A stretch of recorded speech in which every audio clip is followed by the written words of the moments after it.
Muy buenas noches a todos y bienvenidos a un nuevo programa de Contexto aquí en Agricultura TV. Hoy día tenemos un invitado extraordinario que ha estado de visita en Chile, así que seguramente ya lo han visto en varios medios y se va a quedar todavía varias semanas más. Está con nosotros un gran amigo, Nicolás Márquez. ¿Cómo estás, Nicolás? Muy a gusto. Muchas gracias nuevamente por la conversación, por tu invitación, por tu generosidad de siempre, cada vez que tengo la dicha de estar acá en Chile. Qué bueno que has estado acá y que además estás haciendo una cantidad de actividades no menor. Lo que pasa es que, por casualidad, yo no hice ningún cálculo. Cuando yo saqué mi biografía, no es una biografía técnicamente. Es un revisionismo, en realidad. Es un libro tremendamente crítico respecto a lo que fue Salvador Allende. Yo no contemplé que se venían primero que no había habido todavía elecciones cuando yo estaba escribiendo el libro, que iba a haber esta reivindicación, a mi juicio, tremendamente injusta, y que se iban a cumplir los 50 años. No hice el cálculo matemático. ¿Eso fue como providencial? Y eso generó que el libro se venda a una cantidad totalmente inesperada, y la fecha y la política propagandística del gobierno influye mucho. Entonces me llaman y ahora va a haber toda una serie de presentaciones y conferencias. Además que se han editado otros libros míos a raíz de eso, libros más viejos. Ah, mira tú, o sea, este libro nuevo te trajo de vuelta varios libros. Y se editó una biografía que tengo sobre el Che Guevara, que se llama La máquina de matar. Se editó un libro que escribí con Agustín Laje ya hace unos años, Ideología de Género, que se llama el libro negro de la nueva izquierda, que explica un poco la reconversión de la izquierda, que tiene que ver con el contraste que hay entre la izquierda del siglo XX y la del siglo XXI, que es otra cosa, otro paradigma, otros autores, otros referentes, ¿no? Y bueno, ese libro que fue editado en muchos países, incluso traducido a varios idiomas, en Chile nunca había sido editado. Así que bueno, se abrieron como puertas y eso abrió también el camino a venir muy seguido. El año pasado vine 3 veces. No, o sea, lo encuentro fantástico. Te vamos a adoptar aquí en cualquier minuto. Sí, ya me hice adicto al pisco sour. Ah, muy bien. Eso habla bien de ti. Eso habla bien de ti. Me interesa que entremos en ese libro primero cultural, para poder ir entendiendo cómo de alguna manera se hace necesario lo que es este revisionismo, porque efectivamente la cultura, una vez cooptada, trata de fijar la historia y trata de establecer un relato oficial que de alguna manera queda y que tiene que quedar como en piedra, lo que es totalmente contrario a lo que es la historia misma, porque la historia la hace un historiador. Y alguna vez leí por ahí que la historia es un argumento sin final, ¿no? Siempre se puede estar revisando y encontrando nuevos documentos y buscando nuevos paradigmas. Pareciera que hay una historia oficial instalada, pétrea, y que se impone como dogma, ¿no? Y yo creo que una gran crítica que le hago a la derecha, la cual me considero parte, no estoy hablando en términos partidarios, sino como visión como de corriente mundo. de pensamiento, sí, es que fuera del terreno de la economía no ha sacado, no ha dado una batalla cultural de la que hoy sí se está hablando, por suerte. Es como que ha concentrado toda la lucha contra la izquierda en el plano económico. Por eso en el siglo XX hubo las diferentes, la escuela austríaca y bueno, los libertarios y Rothbard y Hayek, Ayn Rand, qué sé yo, las diferentes expresiones y manifestaciones, pero bueno, Ayn Rand es un poco más novelista, una rareza. Pero es una divulgadora, diría yo, claro, principalmente. Por ahí no es el mejor ejemplo, pero uno analiza y ve que el 95% son todos economistas. Como que concentraron en eso. Una vez que se gana el combate económico, cuando implosiona la Unión Soviética y la izquierda se reconvierte, y eso no es nuevo. Esto está... Te escuchaba el otro día hablar en televisión de Gramsci, de la Escuela de Frankfurt, de pensadores que van desde Foucault, Derrida, Herbert Marcuse, lo que se te ocurran, que recién ahora todo aquello que pergeñaron, intrincado, raro, para su época, porque había como que no se entendía bien, de que se lo veía como una usina de pensamiento para entendidos y que eso no iba a trascender. en el siglo XX son tomados porque ya no se podía seguir tomando el marxismo clásico, ya había quedado fuera de combate, digamos. Y la derecha no se ayornó a eso, a esos nuevos enfrentamientos, al multiculturalismo, a la ideología de género, al feminismo, al supremacismo racial que aflora en Estados Unidos. O sea, es como que hay al indigenismo, que es otra ideología, la ideología de los derechos humanos y la lucha por el pasado, la batalla por el pasado.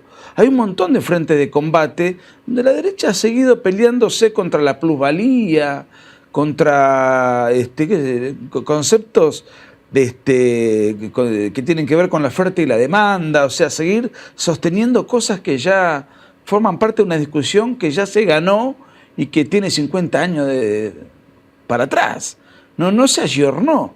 No salió a combatirle al Foro de San Pablo, a la Internacional Progresista o a las diferentes escuelas de pensamiento que han salido qué sé yo, ¿quiénes han salido a refutar a Firestone, a Simone de Beauvoir, a Beatriz Preciado, a todas las pensadoras... al feminismo radical. Sí, a Judith Butler, es decir... Y la lista es enorme, interminable. Bueno, la derecha te contesta, te da una respuesta económica, que está bien, es uno de los combates que hay que mantener, pero hay tantos para dar, y solamente se ha concentrado en eso. Por eso en el resto hay una hegemonía cultural progresista, casi sin contrastes, de la cual recién ahora hay una reacción, pero claro, nos llevan décadas de ventaja. Entonces venimos corriendo detrás de los hechos. No, por supuesto. Ahí sería interesante, tal vez para nuestros auditores, explicar cómo es este cambio de la izquierda del siglo XX y, digamos, claro, pensemos decimonónica, siglo XX, y lo que es esta nueva izquierda que me encanta como Scruton lo llama agitadores estúpidos, literalmente, porque ahí hay un referente importante en lo cultural que es Roger Scruton. Claro, pero fíjate que Scruton, que lamentablemente murió hace, no sé, 3 años, sí, un pensador conservador que si bien ha hecho un tremendo aporte, no es conocido. No es conocido. En el mundo hispanohablante, prácticamente su influencia es para círculos muy específicos, ¿no? Pero es un deleite. Un gran pensador conservador. Es un deleite. Yo realmente, cuando lo descubrí, lo devoré todo, sí, y la verdad es que tengo que decir que me representa profundamente. Sí, claro, sin duda. Y no toda su obra está traducida. No. Yo tengo libros de él que compré, pero en España, o sea, compré vía España, o sea, en Argentina no hay. O sea, acá tampoco. O sea, no es de fácil acceso, pero indudablemente coincido contigo, comparto la admiración y el aporte de Scruton. Pero digamos, cuando escribimos en su momento con Agustín el libro negro de la nueva izquierda, hoy parece que no inventamos nada, pero en esa época no se nos entendía mucho al principio. Después, ¿qué año lo publicaron? En el 2016. Y que parece que en ese momento, ¿cuál era la tesis? Bueno, la izquierda tenía la filosofía de la historia propia del marxismo, era la tensión dialéctica en términos económicos, ¿no? El materialismo dialéctico, la pugna entre los detentadores de los medios de producción versus los explotados, proletarios y propietarios. Bueno, eso había como micro revoluciones que finalmente una clase se imponía por sobre otra y luego otro conflicto hasta que a la postre ese determinismo iba a llegar a una sociedad sin clase que nunca llegó. Okay. Y que con 100 millones de muertos a cuestas, ¿no? Bueno, una vez que se produce eso, Occidente creyó que ya ganó el combate de manera definitiva y hubo un determinismo en sentido contrario.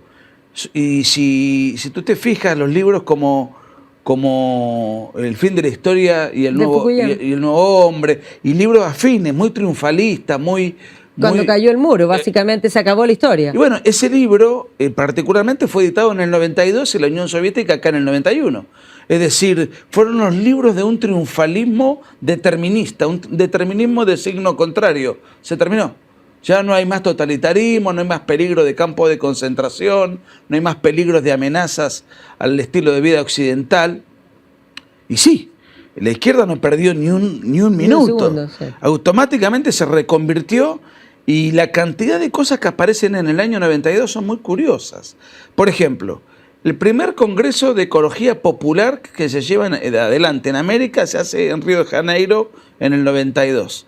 En el 92 se lleva adelante la primera marcha del orgullo gay en Latinoamérica, en Buenos Aires. En el 92 se lleva adelante por primera vez la marcha indigenista que la encabeza Evo Morales en Bolivia.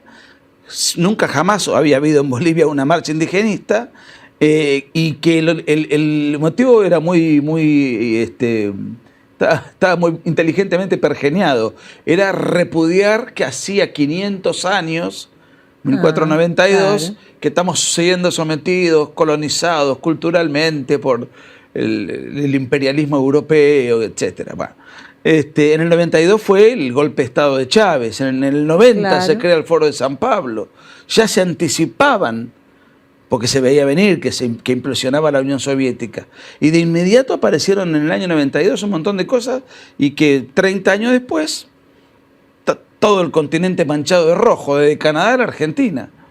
Es decir, algo hicimos mal. Porque el derrumbe fue vergonzoso, no se disparó ni una sola bala para que se caiga todo ese imperio, pero 30 años después estamos padeciendo un ataque muy violento, muy difícil de identificar, porque cuando había guerrilla, terrorismo, bombas, muerte política, es como que eso sensibilizaba a la opinión pública y se justificaba una reacción que había que darla. En cambio, como la agresión de ahora es indolora, imperceptible, simpática, multicolor, arcoíris, con discursos inclusivos, empoderamiento, las nuevas palabras que usa la progresía, ¿no? La empatía, la ampliación de derechos, justo ahora cuando todos somos iguales ante la ley en todo Occidente, ¿no? Negro, blanco, mujeres, varones, no hay título de nobleza, no hay nada. Justo ahora aparecen toda una serie de corrientes que supuestamente amplían derechos, no sé qué derechos quieren ampliar, pero que se presentan simpáticos, con otro packaging, y que detrás de eso se esconde una profunda naturaleza autoritaria y restricción y condicionamiento de derechos muy, muy fuerte, pero no son perceptibles. Hay que identificarlo, estudiarlo, ver qué hay detrás. Entonces penetran en la opinión pública con mucha facilidad porque no hay resistencia. Y eso es una culpa de la derecha, porque no se ha preparado, porque no tienen muchos intelectuales donde abrevar, y además dudan y les falta convicción.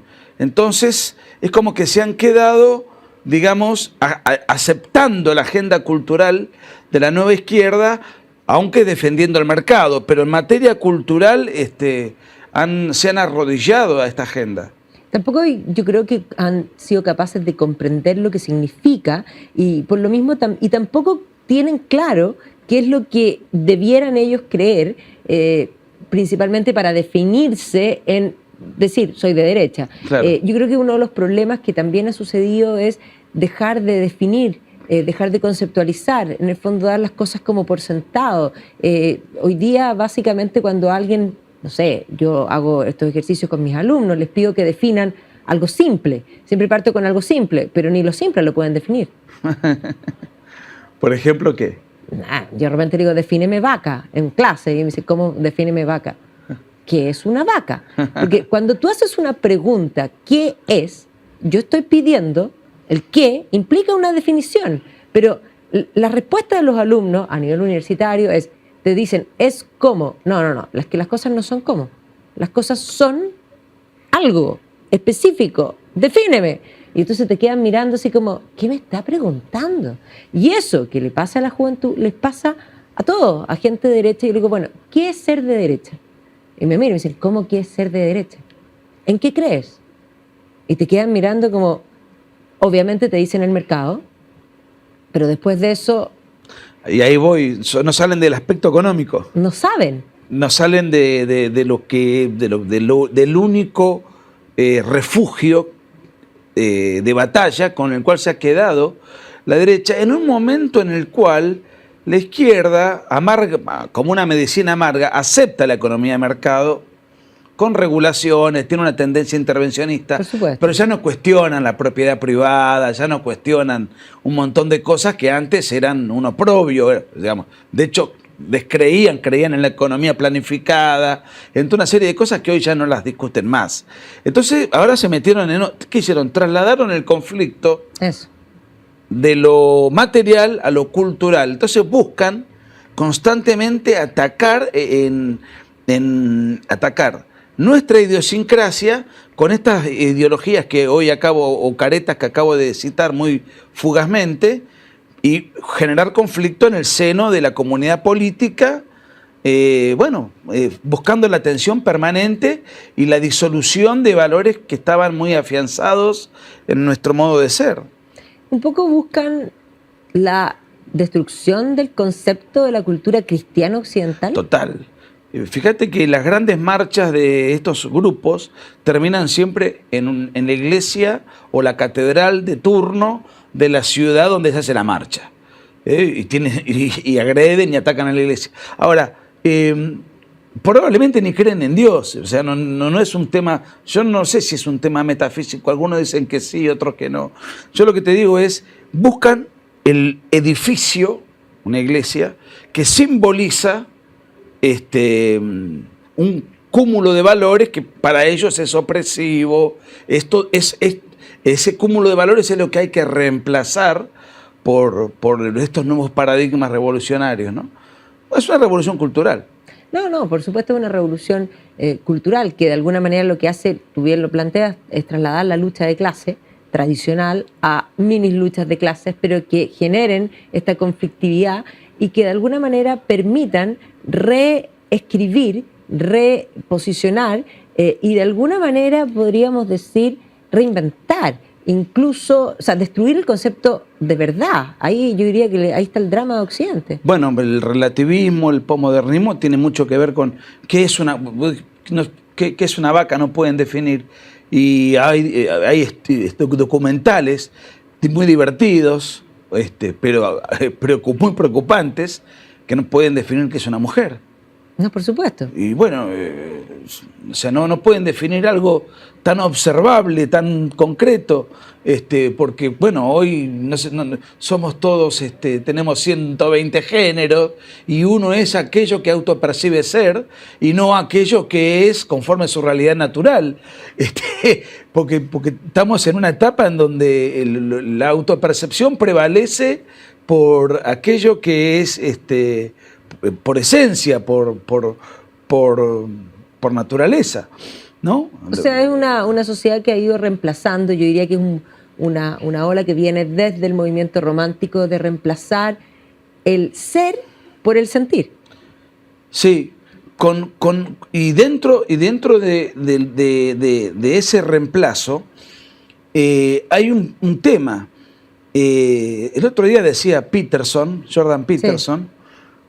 Creo que era él decía, sí era él, yo no puedo dar una opinión ante 1000 personas sin que alguien se sienta ofendido, salvo que yo diga qué lindo día. Bueno, si que no es una opinión. Sí, pero una opinión donde uno dice algo un poco más, va más allá de un mero comentario. Si tú pones una idea sobre la mesa, esa idea, que es lo que ha movido la civilización como concepto, que es el modo de ser humano, implica, sí, que hay alguien que se va a ofender. Bueno, ahora hablan de todos estos grupos progresistas, incluso hay muchos liberales que se lo han comprado. Compraron esto, creen que la libertad de expresión, que hoy está puesta en jaque, es increíble, porque estamos viviendo bajo una expresión que no sé de quién es, pero a mí me gusta mucho, bajo la tiranía de los ofendidos. O sea, todo el que se siente ofendido te puede hacer una demanda, te puede hacer o vas a padecer el repudio generalizado, o vas a perder tu cátedra, o te van a expulsar de tu banca como legislador. Bueno, yo noto que en Chile en eso, afortunadamente hay como un nivel de, lo he visto porque en los debates yo puedo decir cosas que en Argentina me hubiesen echado del canal, del estudio. Estamos mucho más afectados por todo esto. Pero lo que decía Peterson es que la libertad de expresión, aunque él es un provocador, Sí. es la libertad de ofender. Porque si no, si yo te voy a elogiar o voy a compartir una idea contigo, eso no es libertad de, digamos. Eso yo no estoy aportando nada. Entonces, si yo hablo ante 1000 personas, sí, bueno, alguien se va a sentir ofendido. Si Marx dice, la religión es el opio de los pueblos, entonces yo como católico puedo sentirme ofendido. Y bueno, mala suerte si me ofendo. Lo tengo que arreglar o con el cura o con el psicólogo si me siento ofendido por una opinión. Pero la opinión, como decías tú, Armil, es infinita. Y lo único que tiene que tener finitud es la acción. Por supuesto. Yo te puedo atacar. Vos te podés defender verbalmente. Ahora, si yo te ataco con un martillo, bueno, ahí ya tiene que intervenir la fuerza pública y además... Y la ley. Claro, por eso se habla mucho del discurso de odio, la palabra discriminación, la palabra, esta cuestión relativa a ofender los sentimientos del otro, a lastimar los sentimientos del otro. Entonces uno, sin darse cuenta, bajo este paradigma, uno no puede explayarse más allá de lo que se conoce popularmente como la corrección política. En mi caso, con los libros que yo escribo, son tremendamente políticamente incorrectos, agresivos. Y al ser un escritor tengo un escudo, porque ¿cómo haces para proscribir un escritor un libro? Lo único que generas es que ese libro se venda mucho más.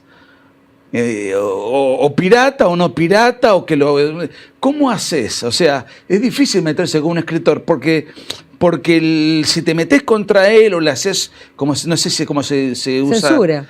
Un escrache, por ejemplo, ¿no? No sé si acá se usa la palabra escrache.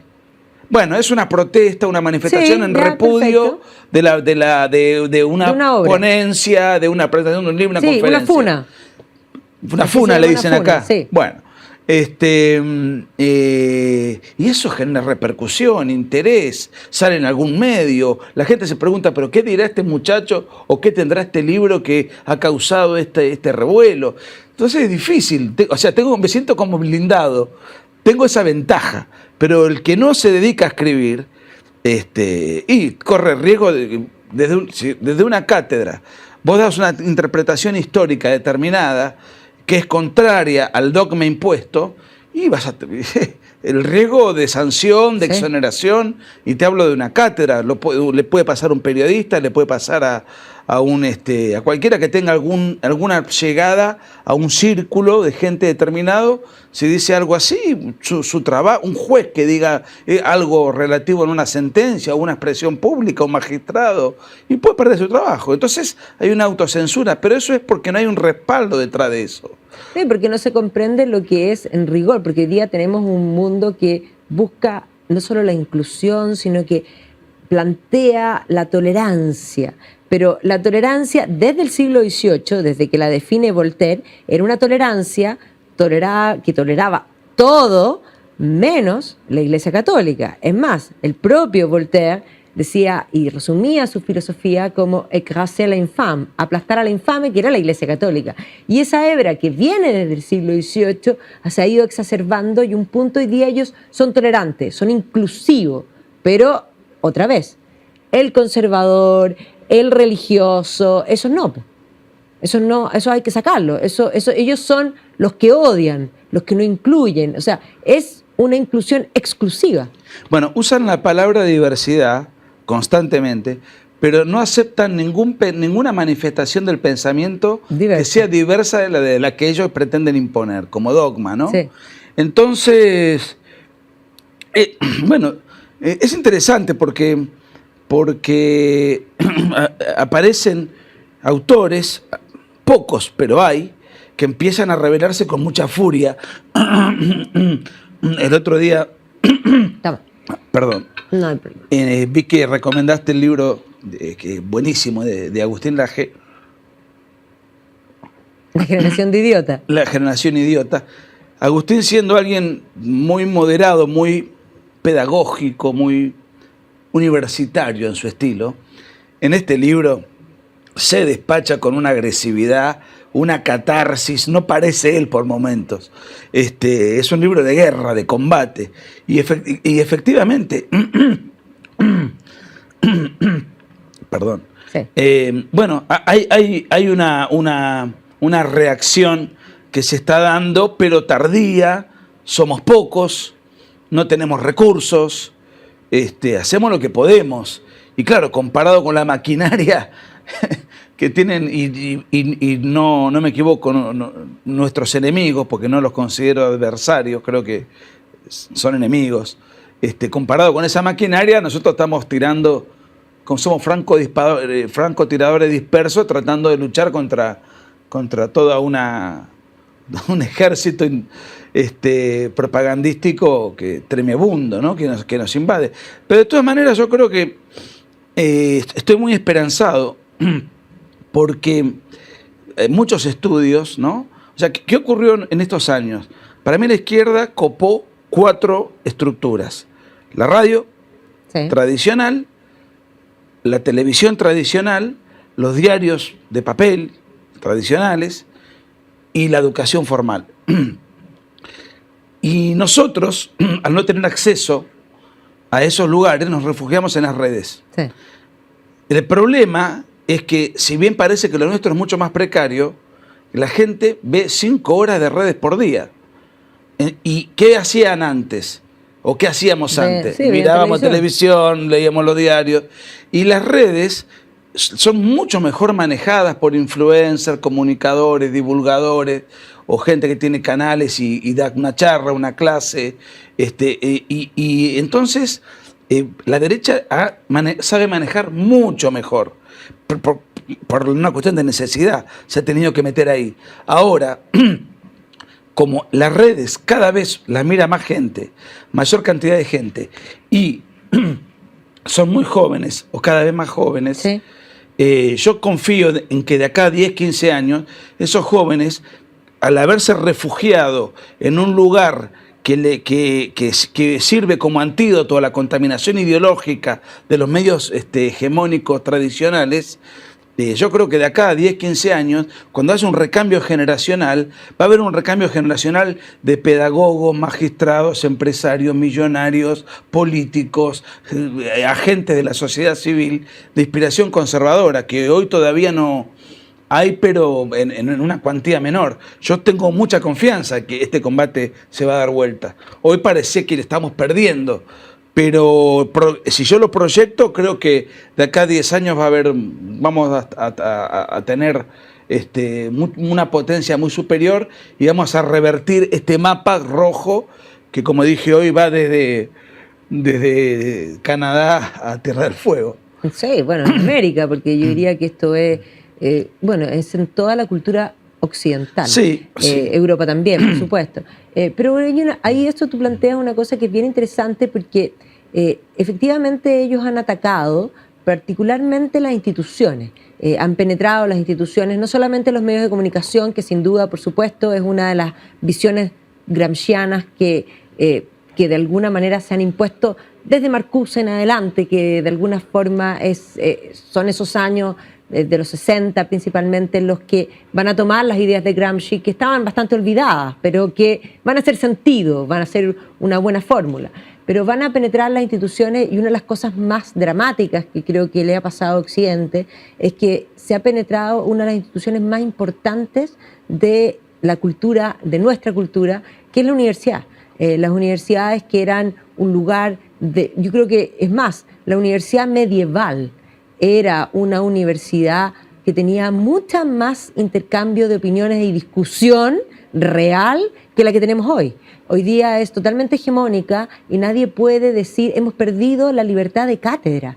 Y de alguna forma la universidad dejó de ser un lugar donde se contrastan las ideas, donde el profesor que es libre de su cátedra puede decir realmente lo que piensa, para que los alumnos se vayan formando distintas opiniones y puedan de alguna manera crecer en ese contraste de distintas diversidades reales. La famosa disputatio. Disputatio, exactamente.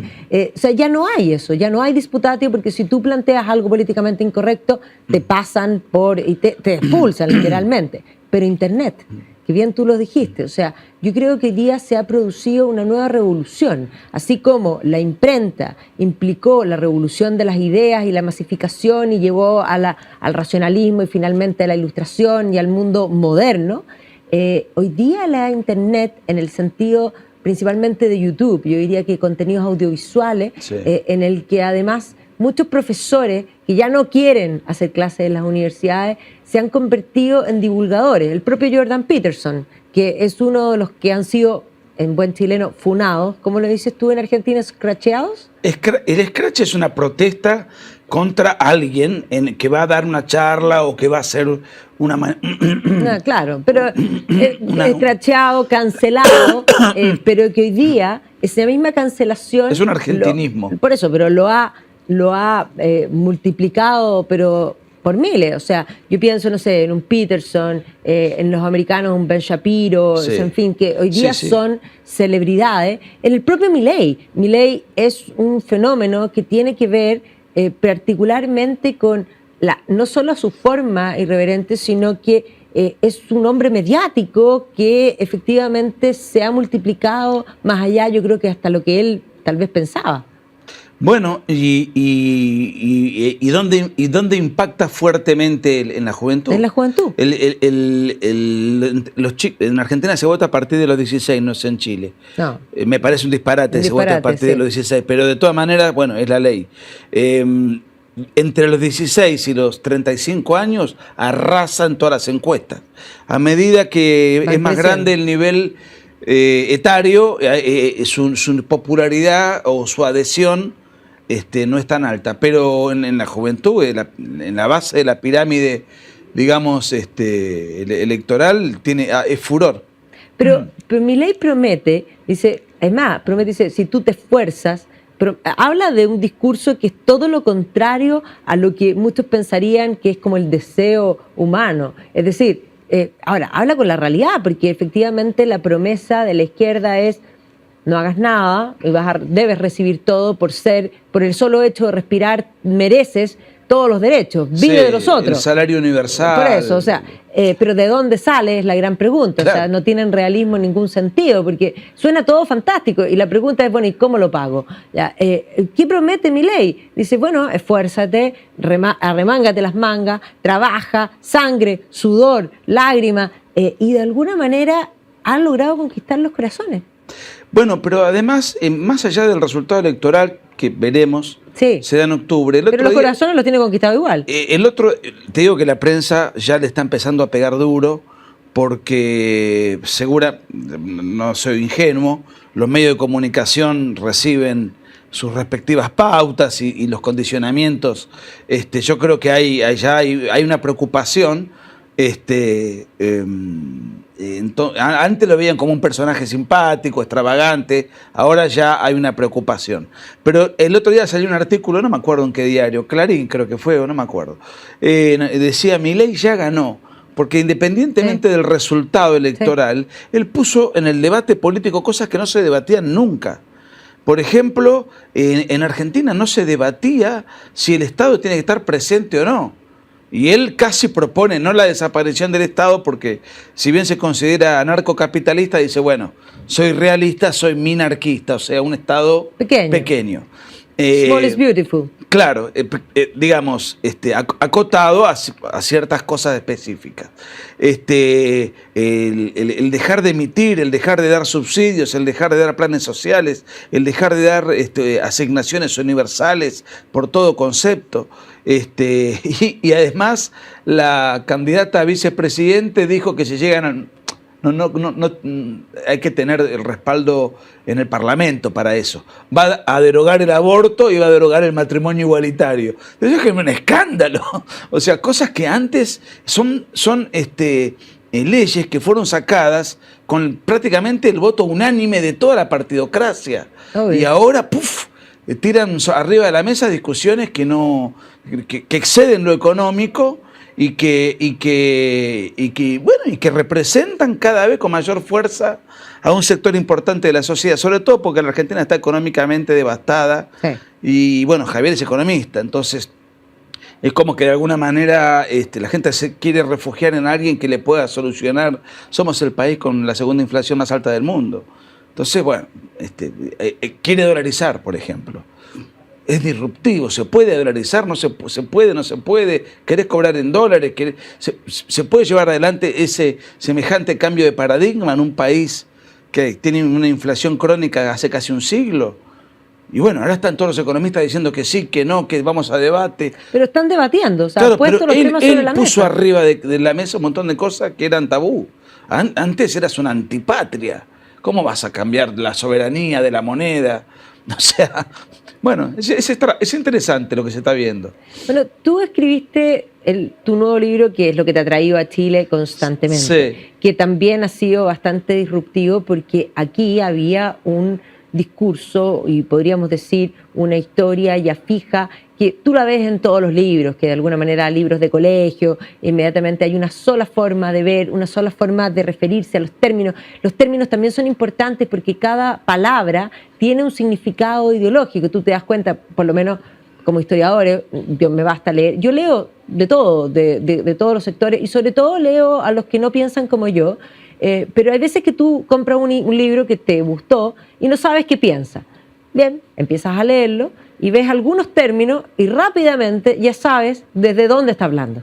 Y por lo tanto, eso que a nosotros se nos aparece, a la gran mayoría de las personas no. Y utilizan esos términos como algo establecido. Y un poco tú has generado un debate de algo que aquí no se debatía, que era por sentado y que algunas voces menores, sobre todo desde la academia, pero desde la academia no mediática, podían plantearlos, pero no llegaba a la mayoría de las personas. Y yo creo que eso, bueno, un poco cuéntanos de dónde salió la idea de hacer este revisionismo. Yo sé que ya dijiste que no lo estabas pensando en los 50 años, que fue casi casual, pero ¿qué te llevó a revisar la figura de Salvador Allende? Bueno, lo que pasa es que yo tengo varias biografías, una sobre Perón, el Che Guevara, Hugo Chávez, o sea, hice varias.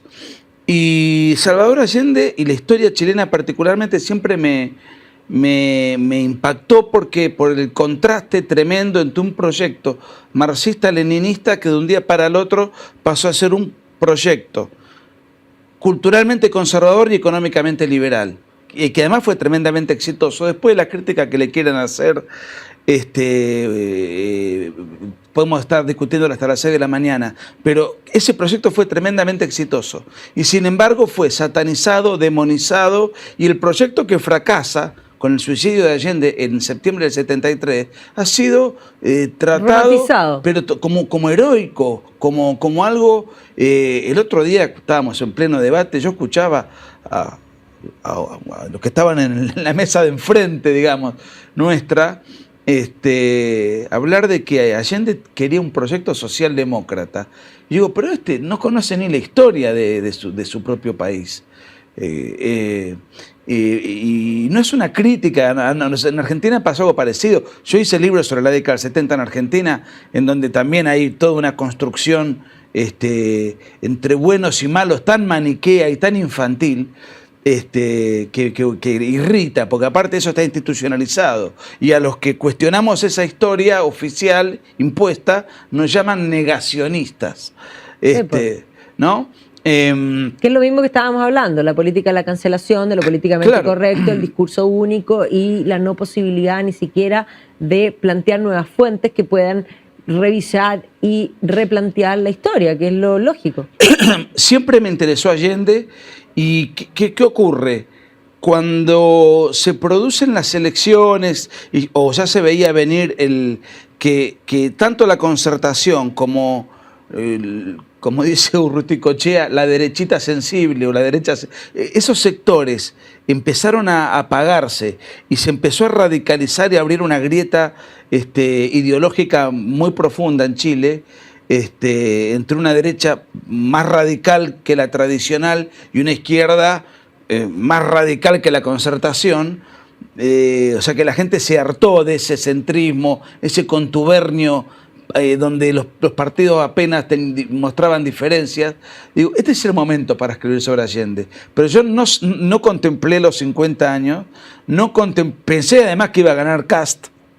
Digo, este es el momento.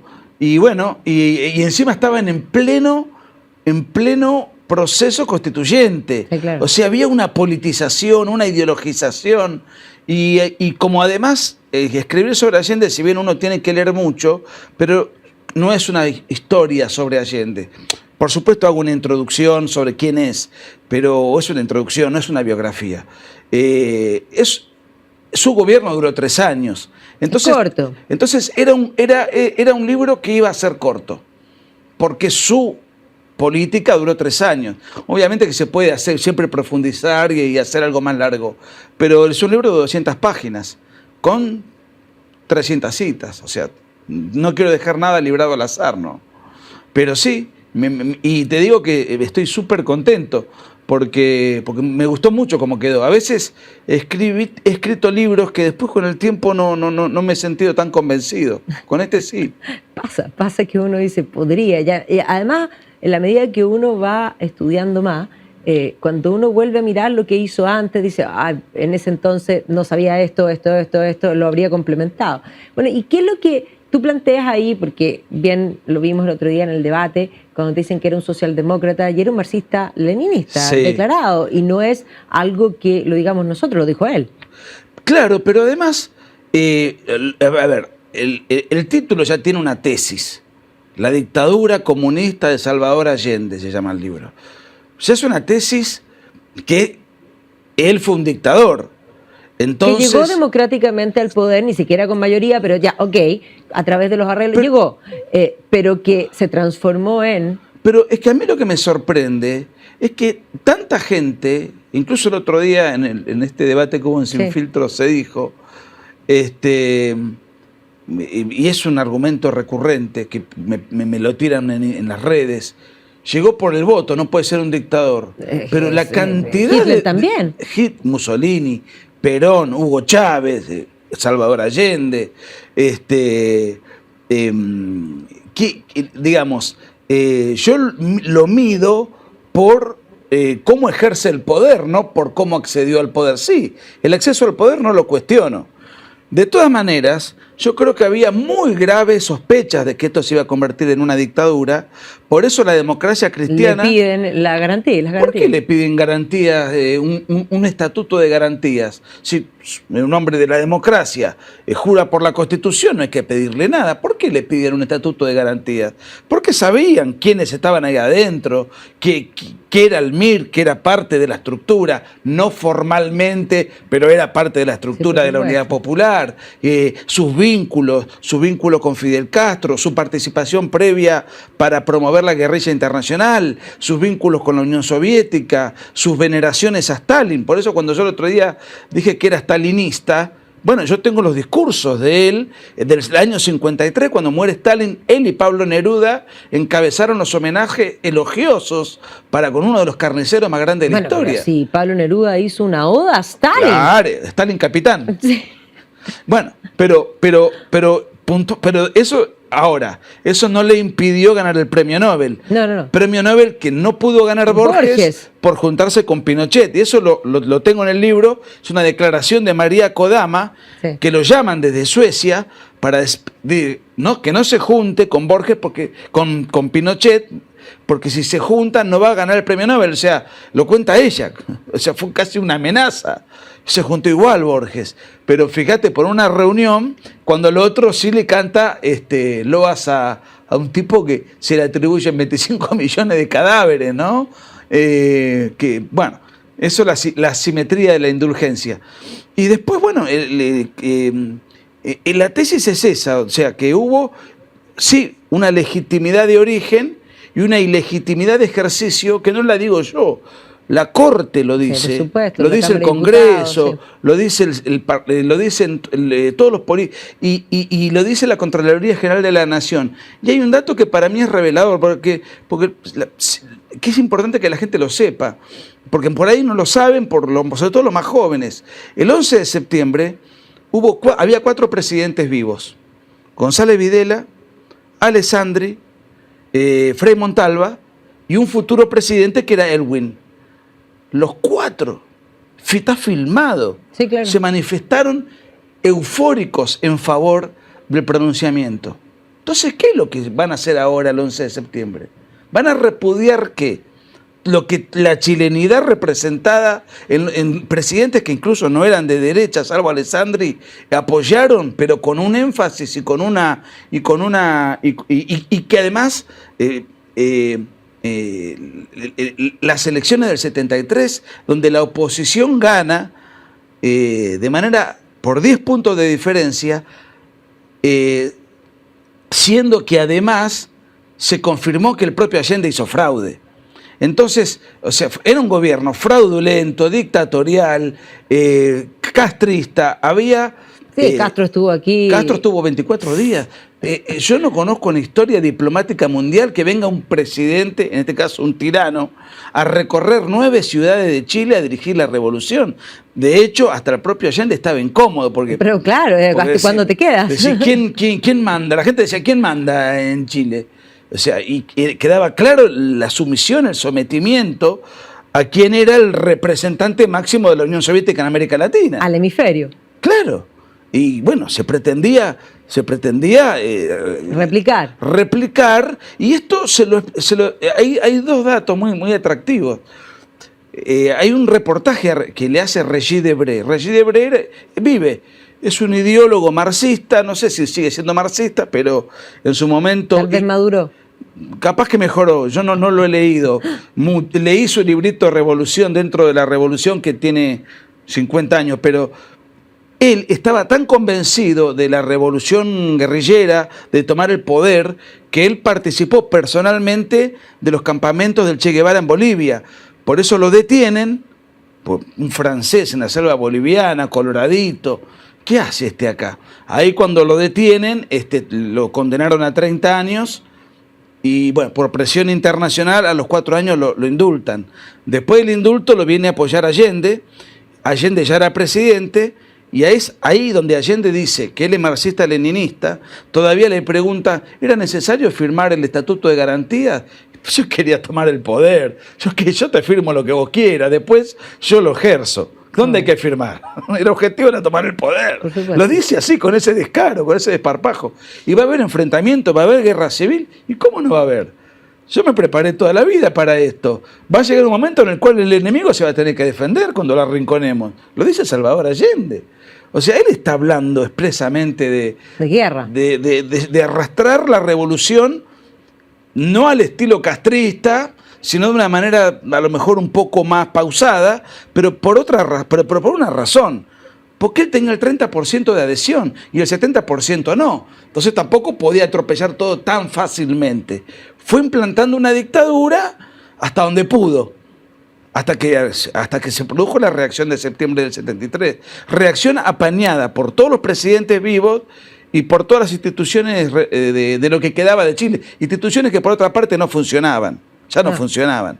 Te expropiaban, venían los guerrilleros, te tomaban un fundo y vos no tenías a quién recurrir, la justicia estaba maniatada, estaba todo, digamos, pisoteado. Pero bueno, formalmente hicieron las declaraciones declarando que Allende era ilegítimo, que era dictatorial e inconstitucional.